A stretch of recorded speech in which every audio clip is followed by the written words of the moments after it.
नमस्कार दोस्तों, आप सबका स्वागत है आपके अपने चैनल गवर्नमेंट एग्जाम स्टडी में। दोस्तों, आज मैं यहाँ पर आपके लिए यूपी ट्रिपल एससी की परीक्षाओं में पूछे गए भारतीय संविधान के सभी प्रश्नों को लेकर आई हूँ। 2015 से अभी तक जितने भी प्रश्न आपके हुए हैं उन सभी का पूरा कंप्लीट कंपाइलेशन है। किसका है दोस्तों? पॉलिटी का। इसी तरह अगर आप मेरे चैनल की प्लेलिस्ट में जाएंगे, मैंने प्लेलिस्ट बना दी है, वहाँ पर आपको हिस्ट्री का भी दिखेगा। मैंने हिस्ट्री करा दिया है, अब आपको पॉलिटी करा रही हूँ और तुरंत आपको अब ज्योग्राफी और साइंस का भी दे दिया जाएगा। ठीक है दोस्तों, तो शुरू करते हैं। पहला प्रश्न जो पूछा गया था, ये आपका पेपर था लोअर मेंस का। उसमें प्रश्न आया था कि भारतीय संविधान में संघवाद निम्न में से किस देश से लिया गया है।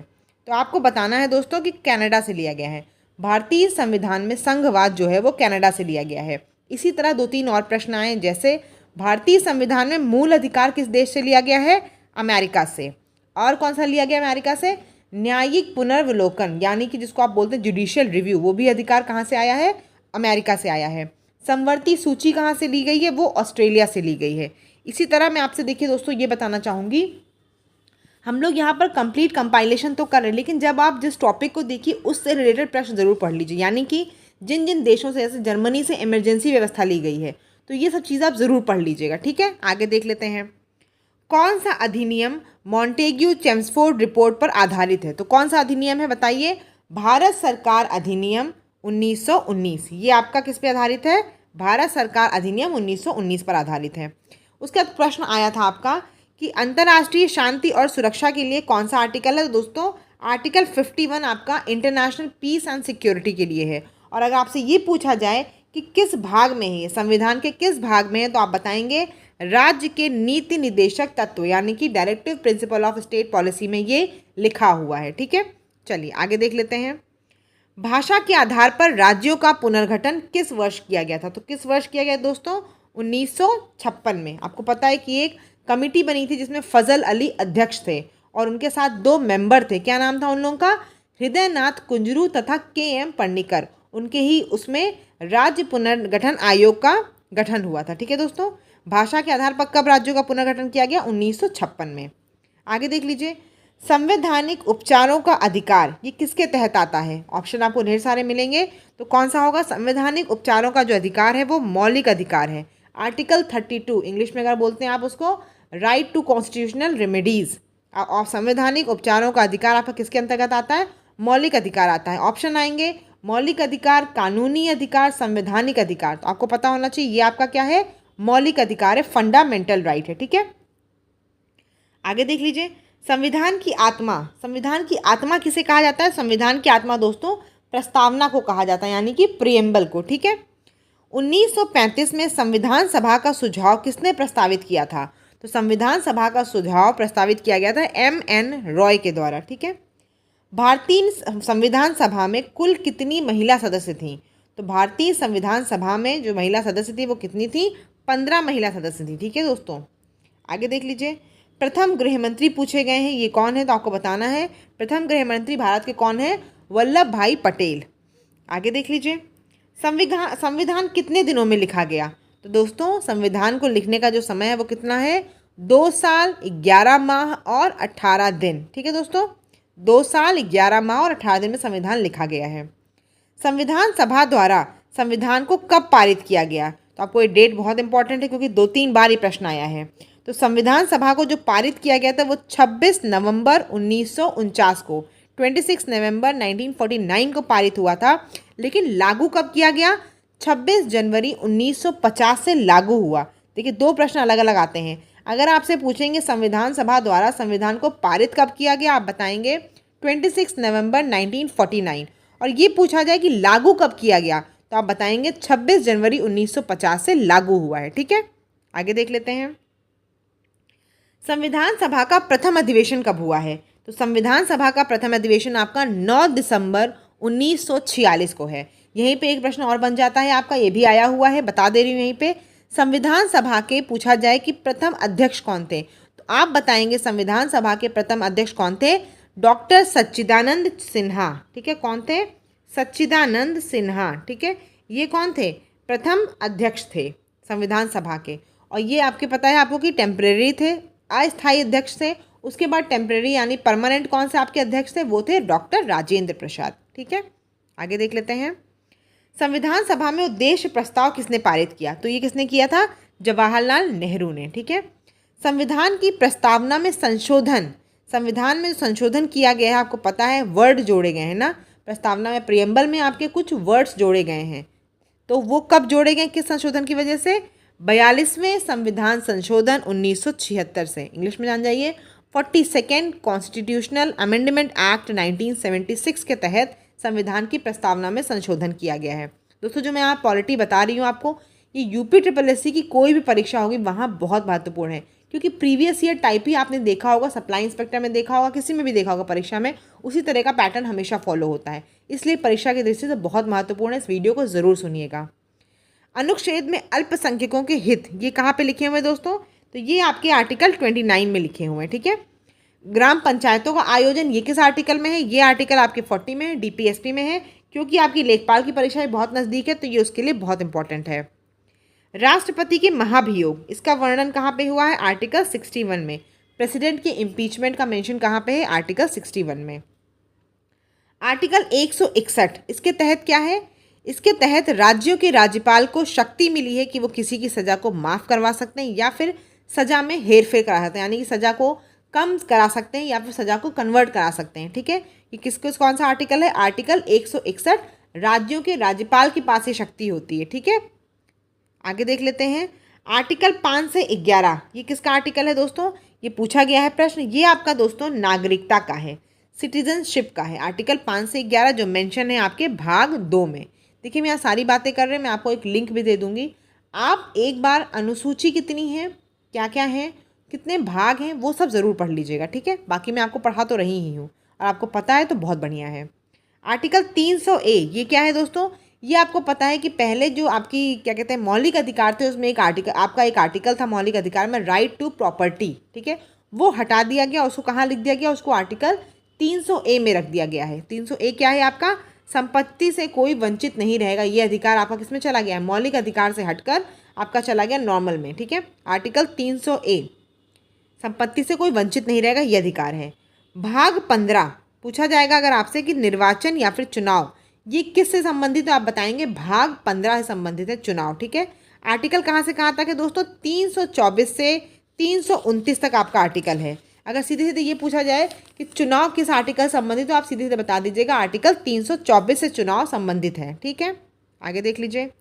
पाँचवीं अनुसूची, पाँचवीं अनुसूची किस संबंधित दोस्तों, अनुसूचित क्षेत्रों और जनजातियों के प्रशासन और नियंत्रण पे। ठीक है, अनुसूचित क्षेत्रों और अनुसूचित जनजातियों के प्रशासन और नियंत्रण से पाँचवीं अनुसूची आपकी सम्मिलित है, आर्टिकल 244। ठीक है, प्रधानमंत्री की नियुक्ति राष्ट्रपति के द्वारा होगी, ये किस आर्टिकल में मेंशन है, आर्टिकल 75(1। तो एक प्रश्न आपका यहाँ से ये बनता है कि प्रधानमंत्री की नियुक्ति कौन करता है, तो कौन करता है दोस्तों, राष्ट्रपति करता है। ये कहाँ लिखा हुआ है, आर्टिकल 75(1 में। ठीक है, ये बहुत इंपॉर्टेंट है। पंचायत, क्योंकि ये प्रश्न बहुत बार पूछा गया, आपकी ग्राम विकास अधिकारी की जो परीक्षा हुई वहाँ भी पूछा गया था, जो लेखपाल की राजस्व लेखपाल और चकबंदी लेखपाल, वहाँ भी पंचायत से प्रश्न बहुत पूछे गए हैं। तो पंचायत का देख लीजिए कौन सा है, 73rd कॉन्स्टिट्यूशनल अमेंडमेंट एक्ट 1992। ठीक है, यानी कि आपका क्या है ये 73वां संविधान संशोधन 1992। आर्टिकल कहाँ से कहाँ तक है दोस्तों, आर्टिकल आपका है 243A से 243O तक है, यानी कि 243 का से 243 ड़ा।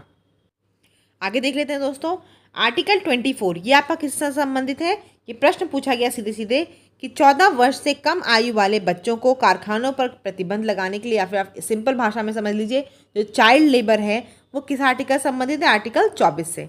कुल अनुसूची हमारे संविधान में कितनी है, तो 12 अनुसूची हैं। आगे देख लीजिए, राज्य के नीति निदेशक तत्व कहाँ से लिए गए हैं, ये आपके आयरलैंड से लिए गए हैं। और कौन सा भाग है राज्य के नीति निदेशक तत्व का, डीपीएसपी का भाग 4। आर्टिकल कहाँ से कहाँ तक है, 36 से 51। ठीक है दोस्तों, 36 से 51 है आपके।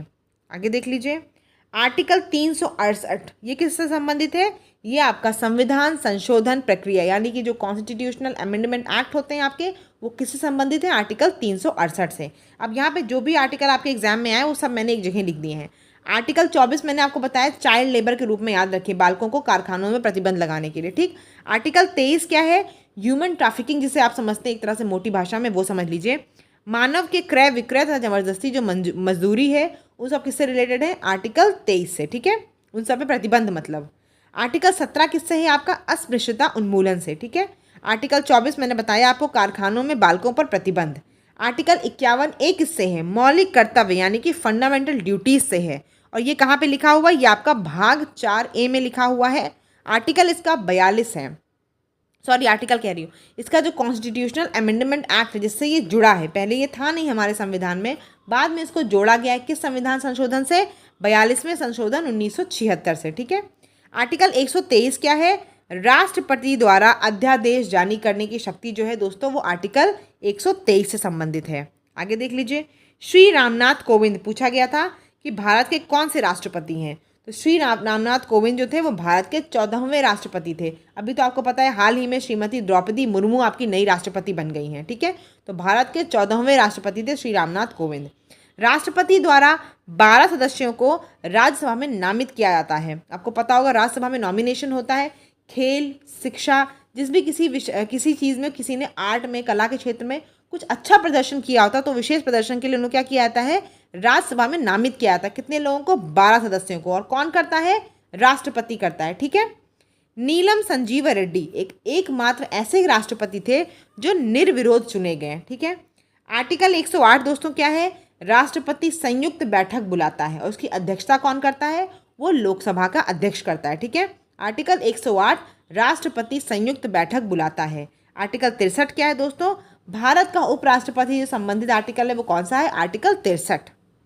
आगे देख लेते हैं।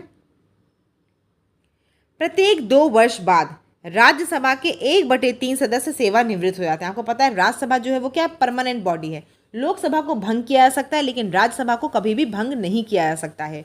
तो हर 2 साल के बाद राज्यसभा के 1/3 सदस्य सेवानिवृत्त हो जाते हैं, ठीक है। राज्यसभा के सदस्यों का कार्यकाल कितना होता है दोस्तों? 6 वर्ष का होता है, ठीक।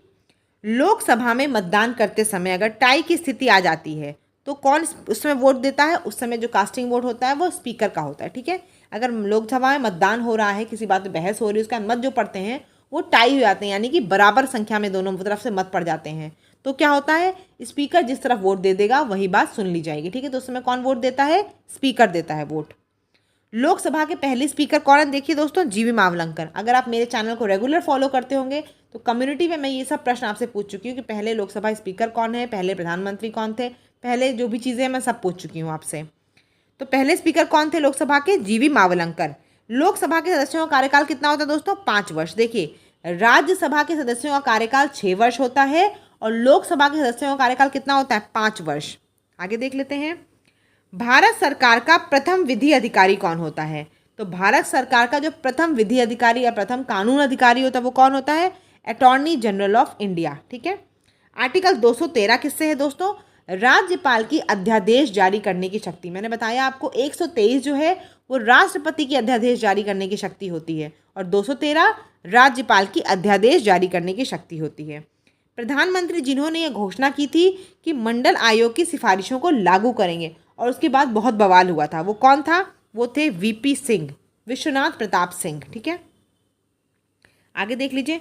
चुनाव आयुक्त की अगर बात करें तो चुनाव आयुक्त जो है वो 6 साल या 65 वर्ष जो भी आपकी पहले होती है उसको फॉलो करता है, उतने साल तक अपनी सीट पर रहता है, ठीक है। उतने साल के लिए नियुक्त किया जाता है। नए राज्य का अगर गठन करना हो तो किस अनुसूची में संशोधन होगा? प्रथम अनुसूची में, ठीक है। नए राज्यों के गठन के लिए अगर संशोधन करना हो तो किसको संशोधन करेंगे आप? प्रथम अनुसूची में संशोधन होगा, तभी नए राज्यों का गठन होगा। आगे देख लेते हैं। EWS आप सुन रहे हैं आजकल जो आपका चल रहा है वो प्रश्न, देखिए अभी तो हो सकता है ना आए, उस समय का करंट का क्वेश्चन था इसलिए पॉलिटी में इसको पूछ लिया गया था। जो आपको पता है EWS में 10% रिजर्वेशन मिल रहा है, वो किस संविधान संशोधन के तहत आया है? 103 संविधान संशोधन के तहत आया। जैसे हमने बताया ना भी आपको, जो 42वां संविधान संशोधन हुआ था 1976 में, उसमें क्या हुआ? मौलिक कर्तव्यों को जोड़ा गया। ऐसे ही अगर आपसे पूछा जाए 103 जो आपका संविधान संशोधन, इससे क्या हुआ? इससे EWS आपका जुड़ा है, ठीक है। 1951 में पहला संविधान संशोधन हुआ है। पूछा गया प्रश्न कि प्रथम संविधान संशोधन किस वर्ष में किया गया? 1951 में। 52वां संविधान संशोधन 52nd कॉन्स्टिट्यूशनल अमेंडमेंट एक्ट 1985, ये किससे संबंधित है? ये आपका दल बदल से संबंधित है। आगे देख लीजिए। ग्राम सभा के सदस्य। ग्राम सभा के सदस्य दोस्तों कौन होते हैं? पंचायत क्षेत्र के मतदाता के रूप में पंजीकृत सभी वयस्क सदस्य कौन होते हैं? ग्राम सभा के सदस्य होते हैं। ये बहुत इंपॉर्टेंट है क्योंकि आपका एक तो लेखपाल का पेपर है, दूसरा ये प्रश्न 2 से 3 बार परीक्षा में पूछा जा चुका है, इसलिए बहुत इंपॉर्टेंट है। ग्राम पंचायत में दोस्तों पूछा गया था कि ब्लॉक स्तर को क्या कहते हैं। ठीक है, पंचायत समिति, ग्राम पंचायत, जिला समिति, कई ऑप्शन थे, तो आपको पता होना चाहिए। ग्राम पंचायत में आपको पता है 3 स्तर होते हैं, एक ब्लॉक स्तर होता है, एक गांव का स्तर होता है और एक जिला का स्तर होता है। ब्लॉक स्तर को पंचायत समिति बोलते हैं, गांव स्तर को ग्राम सभा या ग्राम पंचायत बोलते हैं और जिला स्तर को जिला परिषद या समिति बोलते हैं। दोस्तों यहाँ पे एक प्रश्न आपसे और बार बार पूछा गया था, मैंने नहीं पूछा है, वो प्रश्न आपको पता है कौन सा है? वो प्रश्न आपका इसी से संबंधित है कि पंचायती राज त्रिस्तरीय व्यवस्था किसके द्वारा लाई गई थी, तो आपको पता है उसका आंसर बलवंत राय मेहता के द्वारा। ठीक है, आगे देख लीजिए और प्रश्न। आर्टिकल 243I ये किससे संबंधित है? आर्टिकल 243I जो है वो पंचायतों की वित्तीय समीक्षा के लिए वित्त आयोग का गठन करने से संबंधित है। तो प्रश्न 2 पूछे गए थे, एक ये कि वित्त आयोग का गठन कितने वर्षों पर किया जाता है? हर 5वें वर्ष की समाप्ति पर पंचायतों की वित्तीय समीक्षा के लिए वित्त आयोग का गठन किया जाता है। ठीक है, आर्टिकल 243I के संबंध में है ये। पंचायत कब अगर भंग हो जाती है तो कितने माह के भीतर चुनाव कराना ज़्यादा आवश्यक है? 6 माह के भीतर। अगर पंचायत भंग हो जाती है तो 6 माह के भीतर चुनाव कराना आवश्यक है। दोस्तों एक प्रश्न मैंने और जो यहाँ पे नहीं ऐड किया है वो प्रश्न आपका यही वाला है कि बलवंत मेहता मैंने बता दिया आपको, और प्रश्न एक पूछा गया, कई बार पूछा गया है कि पहली बार जो पंचायती राज व्यवस्था है वो कहाँ पे लागू की गई है? तो आपको पता है कि राजस्थान के नागौर जिले में लागू की गई थी। और कौन सा आपका वो था, डेट कौन सी थी? 2 अक्टूबर 1959। ठीक है, तो आपका ये 2 प्रश्न मैंने यहाँ पे नहीं लिखा हुआ है। आगे देख लीजिए, पंचायती राज स्थापित करने वाले 2 राज्य कौन कौन से हैं दोस्तों? आपका राजस्थान और आंध्र प्रदेश। ठीक है, तो मैंने आपको बता दिया कि पंचायती राज स्थापित करने वाले 2 राज्य राजस्थान और आंध्र प्रदेश हैं। 2 अक्टूबर 1959 को राजस्थान के नागौर जिले में पंचायती राज का उद्घाटन किया गया था। ठीक है, ये मैंने प्रश्न नहीं लिखा है कहीं भी।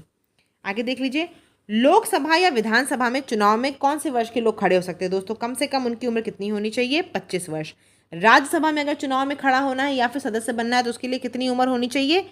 30 वर्ष। केंद्रीय सतर्कता आयुक्त की क्या होनी चाहिए, कितने साल तक की वो होती है काम की उम्र? 4 वर्ष या 65 वर्ष, जो भी पहले हो। ठीक है, अब देखिए यहाँ पे मैंने आपको एक चीज़ और बता दी, अंतरिम सरकार के मैंने कुछ सदस्यों के नाम लिखे हैं। आपको क्या करना है दोस्तों, अंतरिम सरकार के जितने भी सदस्य हैं उनको जरूर पढ़ लीजिएगा, क्योंकि प्रश्न पूछा गया है कि अंतरिम सरकार में रक्षा मंत्री कौन थे? तो कौन थे दोस्तों? बलदेव सिंह थे। ऐसे ही शिक्षा में कौन थे? शिक्षा के प्रमुख कौन थे? वो थे सी राजगोपालाचारी। लियाकत अली किसके थे? वित्त के थे, वित्त विभाग के थे। खाद्य एवं कृषि विभाग से संबंधित कौन थे? राजेंद्र प्रसाद। अरुणा असफ अली किससे संबंधित थी? वो रेलवे से संबंधित थी। ऐसे ही जगजीवन राम, इनका संबंध किससे था? इनका संबंध श्रम से था, श्रम विभाग इनके अंडर में था। ठीक है, तो ये सब मंत्रालय कब के हैं? अंतरिम सरकार के जो सदस्य हैं उनके हैं। तो दोस्तों इसको जरूर आप देख लीजिएगा, ऐसे प्रश्न पूछे गए थे, मैंने आपको वो यहाँ कंपाइलेशन करके दे दिया। अगर आप चैनल पर नए हैं सब्सक्राइब जरूर कर लीजिएगा। मैं आपको ज्योग्राफी, साइंस और भी मैथ्स वगैरह के भी जो भी आए हैं प्रीवियस ईयर, मैं सब आपको करा दूंगी। धन्यवाद। ज़्यादा से ज़्यादा उसको अपने दोस्तों से शेयर करिए, और वीडियो अच्छी लगी हो तो लाइक ज़रूर करिएगा, कमेंट भी ज़रूर कर दीजिएगा।